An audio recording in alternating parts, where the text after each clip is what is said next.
What is Property? An Inquiry into the Principle of Right and of Government, by Pierre-Joseph Proudhon. Chapter 4, Part 4. That Property is Impossible. Appendix to the fifth proposition. 1. Certain reformers, and even the most of the publicists, who, though belonging to no particular school, busy themselves in devising means for the amelioration of the lot of the poorer and more numerous class, lay much stress nowadays on a better organization of labor. The disciples of Fourier, especially, never stop shouting "On to the Phalanx," declaiming in the same breath against the foolishness and absurdity of other sects. They consist of half a dozen incomparable geniuses who have discovered that 5 and 4 make 9, take 2 away and 9 remain, and who weep over the blindness of France, who refuses to believe in this astonishing arithmetic. Fourier, having to multiply a whole number by a fraction, never failed, they say, to obtain a product much greater than the multiplicand. He affirmed that under his system of harmony the mercury would solidify when the temperature was above 0. He might as well have said that harmonians would make burning ice. I once asked an intelligent phalansterian what he thought of such physics. "I do not know," he answered, "but I believe." And yet the same man disbelieved in the doctrine of the real presence. In fact, the Fourierists proclaim themselves on the one hand defenders of property, of the right of increase which they have thus formulated, to each according to his capital, his labor, and his skill. On the other hand, they wish the working man to come into the enjoyment of all the wealth of society, that is, abridging the expression, into the undivided enjoyment of his own product. Is not this like saying to the working man, "Labor, you shall have 3 francs per day. You shall live on 55 sous. You shall give the rest to the proprietor, and thus you will consume 3 francs." If the above speech is not an exact epitome of Charles Fourier's system, I will subscribe to the whole phalansterian folly with a pen dipped in my own blood. Of what use is it to reform industry and agriculture, of what use indeed to labor at all, if property is maintained and labor can never meet its expenses? Without the abolition of property, the organization of labor is neither more nor less than a delusion. If production should be quadrupled, a thing which does not seem to me at all impossible, it would be labor lost. If the additional product was not consumed, it would be of no value, and the proprietor would decline to receive it as interest. If it was consumed, all the disadvantages of property would reappear. It must be confessed that the theory of passionate attraction is greatly at fault in this particular, and that Fourier, when he tried to harmonize the passion for property, a bad passion, whatever he may say to the contrary, blocked his own chariot wheels. The absurdity of the phalansterian economy is so gross that many people suspect Fourier, in spite of all the homage paid by him to proprietors, of having been a secret enemy of property. This opinion might be supported by plausible arguments, still it is not mine. Charlatanism was too important a part for such a man to play, and sincerity too insignificant a one. I would rather think Fourier ignorant, which is generally admitted, than disingenuous. As for his disciples, before they can formulate any opinion of their own, they must declare once for all, unequivocally and with no mental reservation, whether they mean to maintain property or not, and what they mean by their famous motto, "To each according to his capital, his labor, and his skill." 2. But, some half-converted proprietor will observe, would it not be possible, by suppressing the bank, incomes, farm rent, house rent, usury of all kinds, and finally property itself, to proportion products to capacities? That was St. Simon's idea. It was also Fourier's. It is the desire of human conscience, and no decent person would dare maintain that a minister of state should live no better than a peasant. O Midas, your ears are long. What? Will you never understand that disparity of wages and the right of increase are one and the same?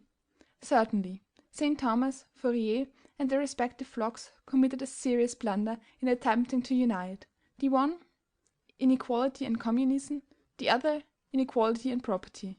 But you, a man of figures, a man of economy, you, who know by heart your logarithmic tables, how can you make so stupid a mistake? Does not political economy itself teach you that the product of a man, whatever be his individual capacity, is never worth more than his labor, and that a man's labor is worth no more than his consumption? You remind me of that great constitution framer, poor Pinheiro Ferreira, the sayers of the 19th century, who, dividing the citizens of a nation into 12 classes, or, if you prefer, into 12 grades, assigned to some a salary of 100,000 francs each, to others 80,000, then 25,000, 15,000, 10,000, etc., down to 1,500 and 1,000 francs, the minimum allowance of a citizen. Pinheiro loved distinctions, and could no more conceive of a state without great dignitaries than of an army without drum majors; and as he also loved, or thought he loved, liberty, equality, and fraternity, he combined the good and the evil of our old society in an eclectic philosophy, which he embodied in a constitution. Excellent Pinheiro! Liberty even to passive submission, fraternity even to identity of language, equality even in the jury box and the guillotine. Such was his ideal republic. Unappreciated genius, of whom the present century was unworthy, but whom the future will avenge. Listen, proprietor. Inequality of talent exists in fact. In right it is not admissible. It goes for nothing. It is not thought of. 1 Newton in a century is equal to 30 millions of men. The psychologist admires the rarity of so fine a genius. The legislator sees only the rarity of the function. Now, rarity of function bestows no privilege upon the functionary, and that for several reasons, all equally forcible. First, rarity of genius was not, in the Creator's design, a motive to compel society to go down on its knees before the man of superior talents, but a providential means for the performance of all functions to the greatest advantage of all. Second, talent is a creation of society rather than a gift of nature. It is an accumulated capital of which the receiver is only the guardian. Without society, without the education and powerful assistance which it furnishes, the finest nature would be inferior to the most ordinary capacities in the very respect in which it ought to shine.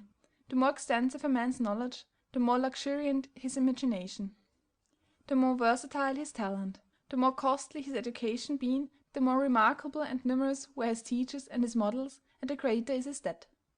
The farmer produces from the time that he leaves his cradle until he enters his grave. The fruits of art and science are late and scarce. Frequently the tree dies before the fruit ripens. Society, in cultivating talent, makes a sacrifice to hope.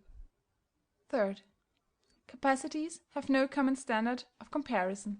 The conditions of development being equal, inequality of talent is simply speciality of talent. Fourth, inequality of wages, like the right of increase, is economically impossible.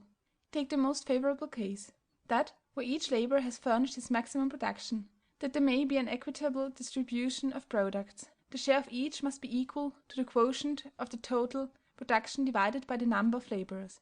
This done, what remains wherewith to pay the higher wages? Nothing whatever. Would it be said that all laborers should be taxed? But, then, their consumption will not be equal to their production. Their wages will not pay for the productive service, they will not be able to repurchase the product, and we shall once more be afflicted with all the calamities of property. I do not speak of the injustice done to the defrauded laborer, of rivalry, of excited ambition, and burning hatred. These may all be important considerations, but they do not hit the point. On the one hand, each laborer's task being short and easy, and the means for its successful accomplishment being equal in all cases, how could there be large and small producers? On the other hand, all functions being equal, either on account of the actual equivalence of talents and capacities, or on account of social cooperation, how could a functionary claim a salary proportional to the worth of his genius? But what do I say? In equality, wages are always proportional to talents. What is the economical meaning of wages? The reproductive consumption of the laborer. The very act by which the laborer produces constitutes then this consumption, exactly equal to his production, of which we are speaking. When the astronomer produces observations, the poet verses, or the 7 experiments, they consume instruments, books, travels, etc., etc. Now, if society supplies this consumption, what more can the astronomer, the savant, or the poet demand?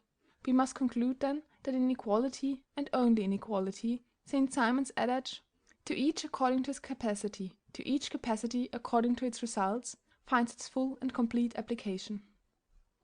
3. The great evil, the horrible and ever-present evil, arising from property is that, while property exists, population, however reduced, is and always must be overabundant. Complaints have been made in all ages of the excess of population. In all ages property has been embarrassed by the presence of pauperism, not perceiving that it caused it. Further, nothing is more curious than the diversity of the plans proposed for its extermination. Their atrocity is equalled only by their absurdity. The ancients made a practice of abandoning their children. The wholesale and retail slaughter of slaves, civil and foreign wars also lent their aid. In Rome, where property held full sway, these three means were employed so effectively and for so long a time, that finally the empire found itself without inhabitants. When the barbarians arrived, nobody was to be found. The fields were no longer cultivated, grass grew in the streets of the Italian cities. In China, from time immemorial, upon famine alone has devolved the task of sweeping away the poor. The people living almost exclusively upon rice, if an accident causes the crop to fail, in a few days hunger kills the inhabitants by myriads. And the Chinese historian records in the annals of the empire that in such a year of such an emperor 20, 30, 50, 100,000 inhabitants died of starvation. Then they bury the dead and recommence the production of children until another famine leads to the same result. Such appears to have been in all ages the Confucian economy. I borrow the following facts from a modern economist. Since the 14th and 15th centuries, England has been preyed upon by pauperism. At that time beggars were punished by law. Nevertheless, she had not 1/4 as large a population as she has today. Edward prohibits almsgiving on pain of imprisonment. The laws of 1547 and 1656 prescribe a like punishment in case of a second offence. Elizabeth orders that each parish shall support its own paupers. But what is a pauper? Charles II decides that an undisputed residence of 40 days constitutes a settlement in a parish, but, if disputed, the newcomer is forced to pack off. James II modifies this decision, which is again modified by William.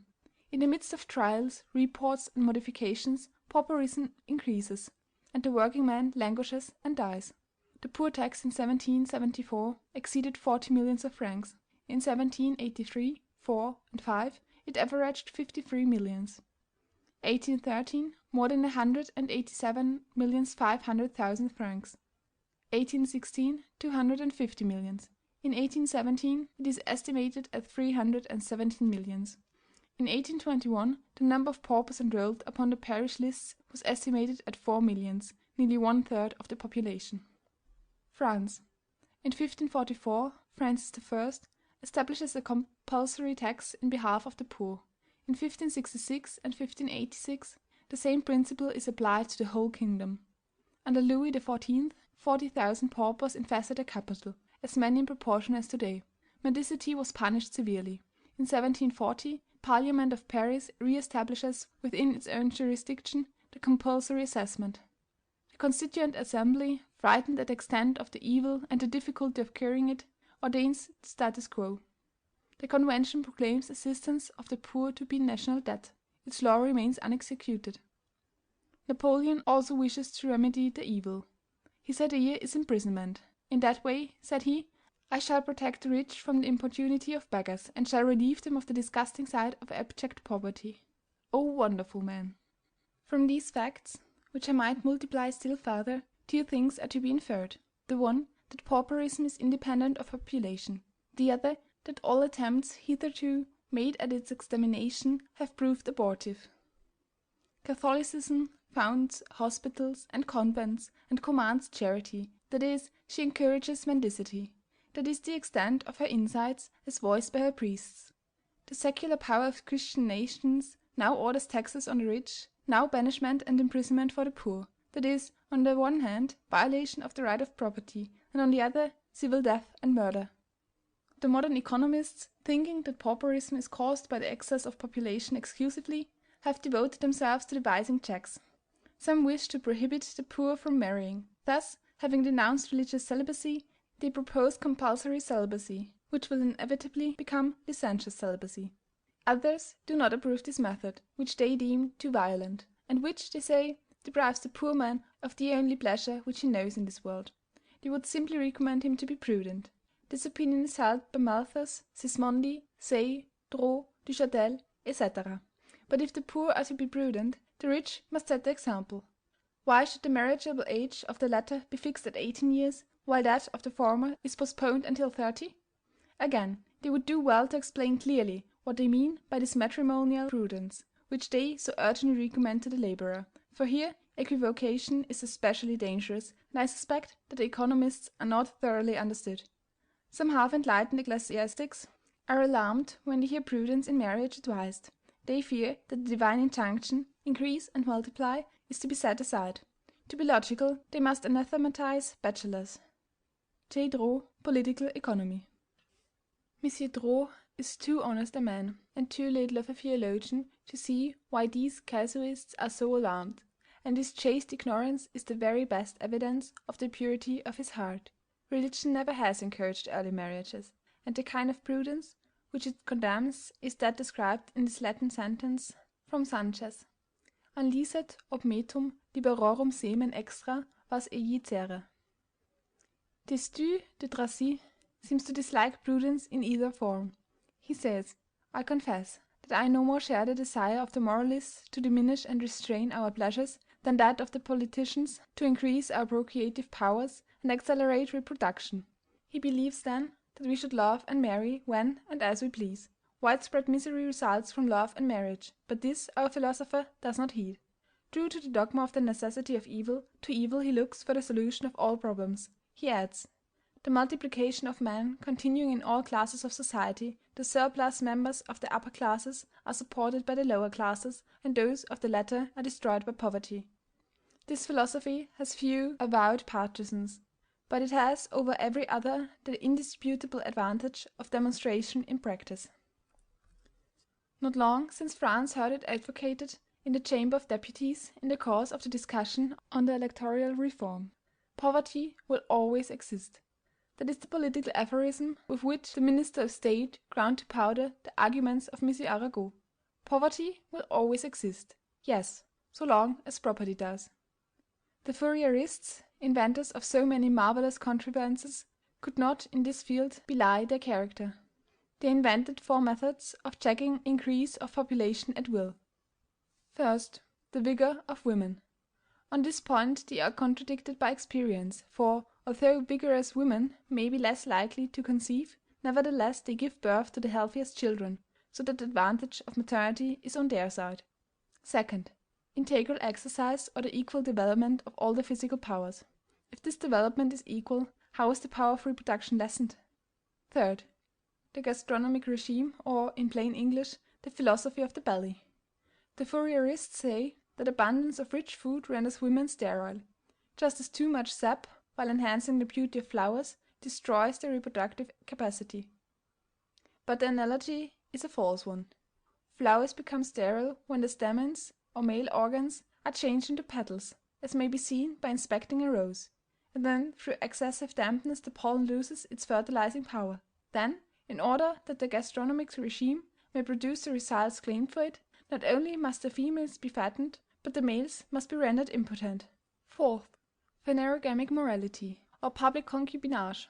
I know not why the phalansterians use Greek words to convey ideas which can be expressed so clearly in French.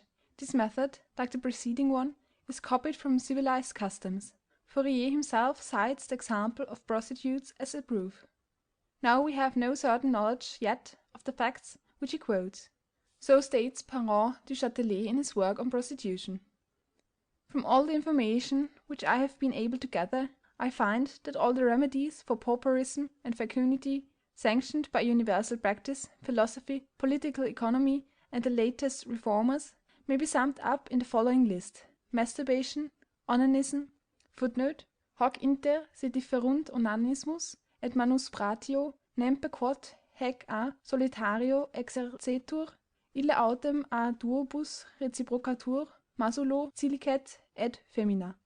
Porro foedam hanc onanismi venerem ludentes uxoria mariti habent nunc omnigam suavissimam. End of footnote. Sodomy, tribady, polyandry, polyandry, plurality of husbands, end of footnote. Prostitution, castration, continence, abortion, and infanticide. Footnote. Infanticide has just been publicly advocated in England in a pamphlet written by a disciple of Malthus. he proposes an annual massacre of the innocents, in all families containing more children than the law allows; and he asks that a magnificent cemetery, adorned with statues, groves, fountains, and flowers, be set apart as a special burying place for the superfluous children. Mothers would resort to this delightful spot to dream of the happiness of these little angels, and would return, quite comforted, to give birth to others, to be buried in their turn. All these methods being proved inadequate, there remains proscription. Unfortunately, proscription, while decreasing the number of the poor, increases their proportion. If the interest charged by the proprietor upon the product is equal only to 1/20th of the product, by law it is equal to 1/20th of the capital. It follows that 20 laborers produce for 19 only, because there is one among them, called proprietor, who eats a share of 2. Suppose that the 20th laborer, the poor one, is killed.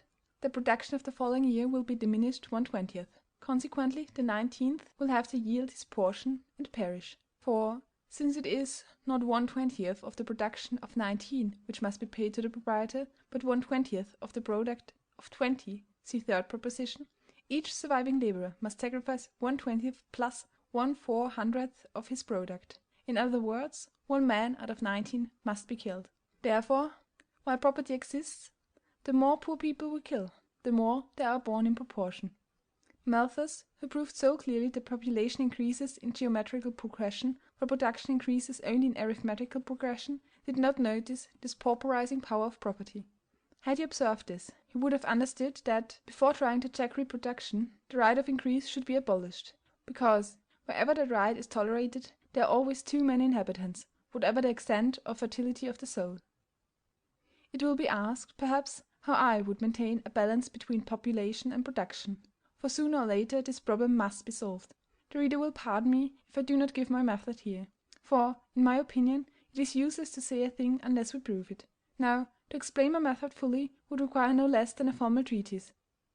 It is a thing so simple and so vast, so common and so extraordinary, so true and so misunderstood, so sacred and so profane, that to name it without developing and proving it would serve only to excite contempt in incredulity. One thing at a time. Let us establish equality, and this remedy will soon appear. For truths follow each other, just as crimes and errors do. End of chapter 4, part 4. Recorded by Julie Niedermeyer.